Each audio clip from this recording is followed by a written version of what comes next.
Fathers டே அன்னைக்கு ஸ்கூல்ல ஒரு குட்டி பையனை அப்பா பத்தி பேச சொல்லுவாங்க. என்ன பேசுறது தெரியாம இந்த குட்டி பையன் மொக்க வாங்கிடுறான். ஏன்னா அவனுக்கு அப்பாவே கிடையாது. வீட்டுக்கு வந்ததும் அவன் அம்மாட்ட எனக்கு அப்பா வேணும், ஆன்லைன்ல ஆர்டர் பண்ணி தாங்கன்னு கேட்கறான். அவங்களும் பையன் அடம் பிடிக்கிறான் சொல்லிட்டு 30 நாளைக்கு அப்பாவா நடிக்க ஒருத்தர வேலைக்கு எடுக்கிறாங்க. இங்க பாருங்க, என் பையனுக்கு அப்பான்ற வார்த்தையை கேட்டாலே கோவம் வரணும், நீங்க அதுக்கேத்த மாதிரி நடந்துக்கணும்னு சொல்றாங்க.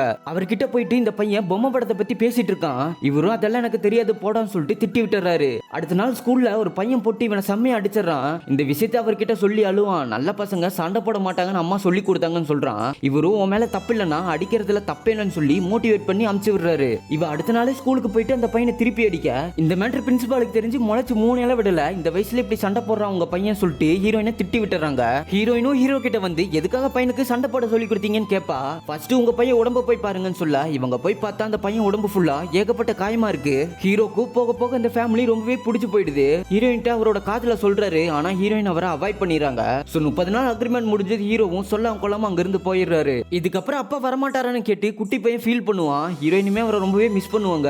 ஒரு நாள் பையனோட காம்படிஷன்ல உட்காந்துட்டு இருக்கும்போது பக்கத்தாலேயே இவர் வந்து உட்காந்து கையை பிடிக்கிறாரு. சோ இதுக்கப்புறம் 3 பேரும் ஃபேமிலியா ஒன்னு சேர்ந்துடுறாங்க.